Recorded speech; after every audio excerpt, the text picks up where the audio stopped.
Para você que tá pensando em vestibular, vem aprender com a gente aqui no Carecas de Saber. E aí, minha gente, estamos aqui de volta para mais uma aula de geografia. Sou o professor Gus. Vamos falar hoje de estruturas de relevo, tipos de relevo, aliás. Olha só, para aquilo que você precisa aprender, para o seu vestibular, para o basicão, para a gente aplicar depois isso em outras questões, principalmente para relevo do Brasil, vamos destacar aí 4 relevos principais, né, que depois eles vão se subdividir, mas na hora de subdividir a gente deixa principalmente para relevo do Brasil, que é o que o vestibular de fato vai te cobrar. Bom, olha só, gente, imagina lá, agora você já está acostumado com esse meu desenho aqui das placas tectônicas, né, da crosta, então você já sabe que aqui é uma área de encontro de placa, né, olha aqui, né, divisão de uma placa para cá, uma placa para cá. Bom, vamos lá. Então, nessa área que é mais meio de placa, eu vou, né, esquematicamente, eu vou te mostrando alguns lugares. Então, por exemplo, pego aqui essa região, ó. Nessa região, eu tinha aqui um morro, uma montanha que era mais alta, mas que foi sofrendo desgaste. Então, essa área que era alta, de grande altitude, e foi sofrendo desgaste ao longo de um tempo muito longo, ou seja, a partir da ação do intemperismo, essa área ela foi se aplainando gradativamente e perdendo altitude, na medida em que ela foi sofrendo desgaste e erosão. Justamente esse relevo, que é fruto do desgaste, é o que a gente conhece por planalto. Então, olha só, gente, vamos aqui, né, deixar um pouquinho de lado velhas formas de decorar as coisas e passar a entender os processos. Com certeza, a maioria de vocês, em algum momento lá no Fundamental 2, aprendeu assim: planalto é um relevo plano e alto. Bom, isso aí serve para explicar? Serve mais ou menos, sabe aquele mais ou menos? Por quê? Porque, primeiro, que não é tão alto assim, né? Nem todos os planaltos são de grande altitude, né? Existem planaltos em grandes altitudes, mas a maior parte deles tem altitudes medianas. O que é uma altitude mediana? Mediana é aquilo que está, vamos estabelecer uma marca, acima de 200 metros de altitude e abaixo de 1.000 metros. Então, quando a gente observa, por exemplo, qual que é a média de altitude do Brasil? O Brasil tem uma média em torno de 500, 600, 700 metros de altitude, se a gente for lá fazer uma média entre todos os seus planaltos, que é a maior parte ali do território brasileiro, né? Agora, mais importante que a questão de saber uma marca numérica de altitude é saber o processo que gera um planalto. Porque essa historinha de falar que planalto é sempre plano e alto, isso aí pode te confundir algumas vezes. Por exemplo, para quem é aqui da região do litoral, pode ser aqui litoral pensando São Paulo, pode ser Rio de Janeiro, ou pode se estender até um pouquinho mais, sentido sul ou norte e nordeste do Brasil. Principalmente no nordeste, aí pensando pelo litoral. Toda essa região vai ter um conceito que a geografia vai trabalhar depois, que são os domínios morfoclimáticos. Se você já ouviu falar, legal, mas a gente vai trabalhar isso mais para frente. Mas só para você entender, existe um grande domínio aí, que é o chamado domínio de Mar de Morros. Olha só, para quem é de São Paulo está acostumado com o que eu vou falar. Você olha no horizonte, né, ou da cidade de São Paulo ou para o interior de São Paulo, e você vê algo mais ou menos assim, ó. Um monte de morrinho. Mar de Morros. E aí fica aquela coisa, bom, que relevo é esse então? Montanha? Não, isso não é montanha não, né? Até porque, né, do ponto de vista mais exato, no Brasil nem tem montanha, a gente já vai explicar isso. Mas essa é uma região que é uma ondulada e né, quando a gente pega toda ela, você tem a estrutura de um planalto, justamente aqui próximo ao litoral brasileiro. Então, é um planalto que ele foi sofrendo desgastes. Então, esses desgastes, eles não homogeneizaram a paisagem, não tornaram tudo plano. É claro que existem outros tipos de planalto, existem também aqueles que são do modelinho clássico, do tipo paraná, paraná, paraná, né? O chapadão. Justamente, olha a ideia, parece que foi chapado. Parece que alguém chegou lá e deu um tapa no relevo e ficou retinho, né? Então, isso também existe. São as chapadas, são os chapadões, né? São os tabuleiros. Existem estruturas ou tipos diferentes de planalto, mas, via de regra, não dá para você ficar só com aquela ideia de que planalto é plano e alto, né? Por quê? Você tem que pegar mais a ideia de que é uma área desgastada.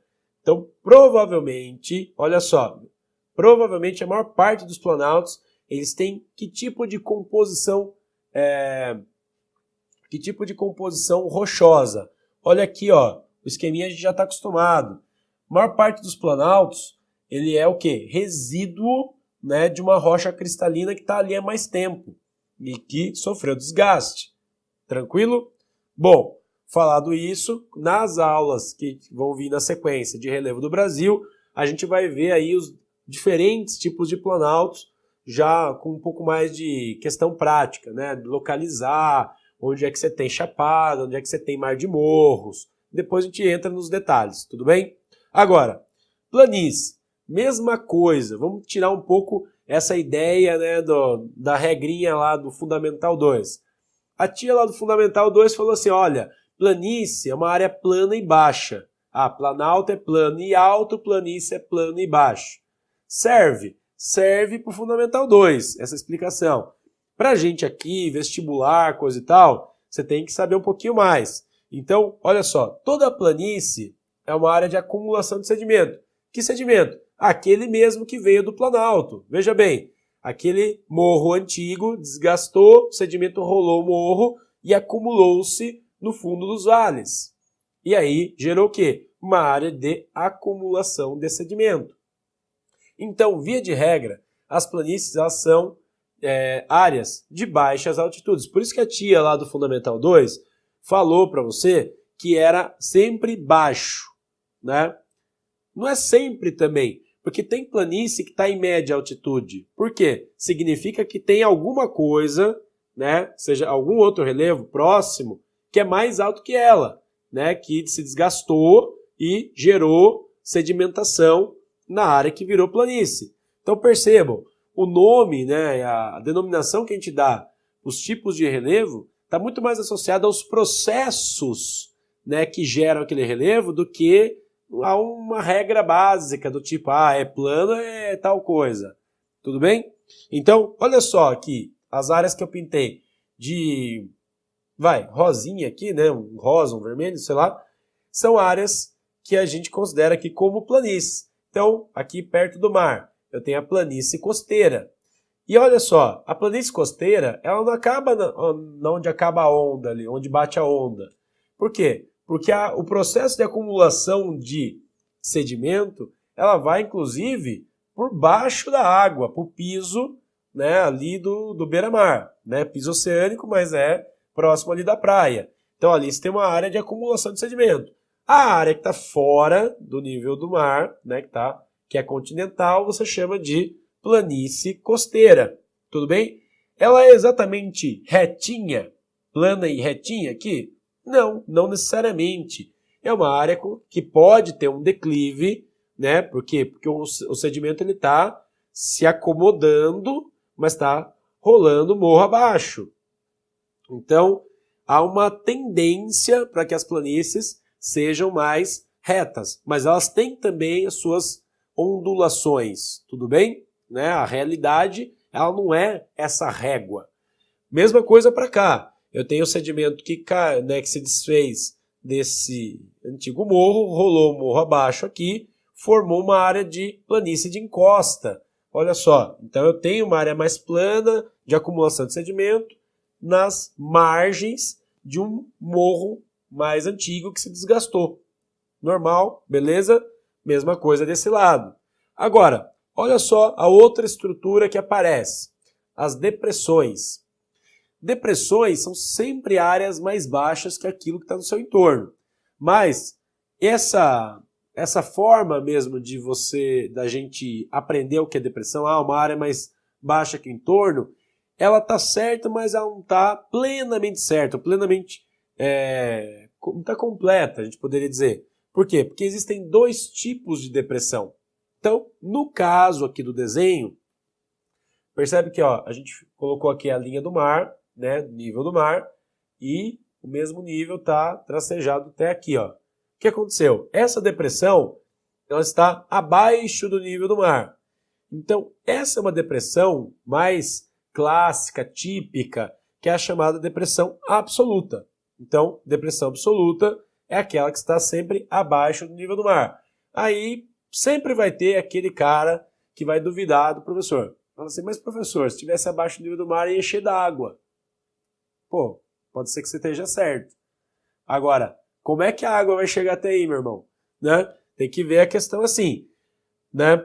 Para acumular água aqui, às vezes você está pensando em água no mar, pode ocorrer de no meio do continente você ter uma depressão absoluta e ali tem um lago, por exemplo, não necessariamente um trecho de mar. Pode ocorrer também de ter um mar interno. Quer ver um exemplo?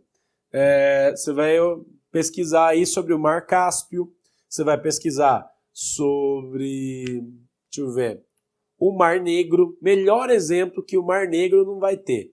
Por quê? Olha só o que acontece. Aquela história da deriva continental. Os continentes não se mexeram lá por conta da movimentação das placas tectônicas. Em algum momento no passado, aquele trechinho onde está o Mar Negro, lá no Oriente Médio, estava conectado com o Mar Vermelho. Aí o continente se fechou e dentro ali daquela área continental ficou como se fosse uma lagoa de água salgada. Olha só que louco. Então, aquela área ali marca uma depressão absoluta que guardou, por acaso também, uma área de reserva de água marinha. Aqui, muito louco. Agora, nem sempre uma depressão absoluta vai ter água. Pode ocorrer de você ter estados inteiros dentro de uma depressão absoluta. Pode acontecer também, ok? Então tem muita coisa rolando aqui dentro. Mas antes de ficar nessa de, então, quer dizer, se é absoluto tem mar. Olha só, ou tem lago, ou tem água. Às vezes não. Então é melhor guardar a ideia central, que é absoluto é abaixo do nível do mar. E aí, o outro tipo de depressão é a depressão relativa, que é o quê? Em relação ao entorno.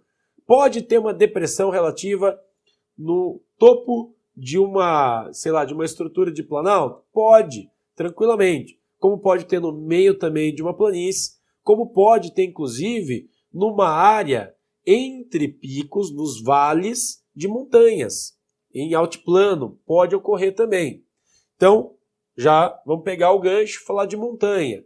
Montanha você só encontra no planeta em área de encontro de placas tectônicas. Então, no Brasil tem montanha? Não tem. Por quê? Porque não tem encontro de placa tectônica no Brasil. Montanha é sempre pico, né? Pico de relevo, né? E esse pico é provocado por ação de agentes internos, chamados endógenos, que vão estruturar o relevo, provocando, né, a movimentação das placas no sentido vertical. Então, montanha é sempre uma formação mais verticalizada, que não ocorre em área de centro de placa. Tudo bem? Sempre em áreas de encontro de placas tectônicas. E aí, vamos pegar aquele gancho lá da depressão. Vamos ver um exemplo de depressão relativa em área de altiplano. Pega o lago Titicaca, ali na fronteira do Peru com a Bolívia. Então é um lago enorme, né, que está numa área alta, né, numa área de acumulação de sedimento, né, próximo das montanhas ali dos Andes. Percebe? Como a gente tem que às vezes quebrar aqueles velhos paradigmas, formulinha, né, que dava nome às coisas aqui. Tudo bem, minha gente? Espero que vocês tenham entendido. Ficamos por aqui então. Um abraço.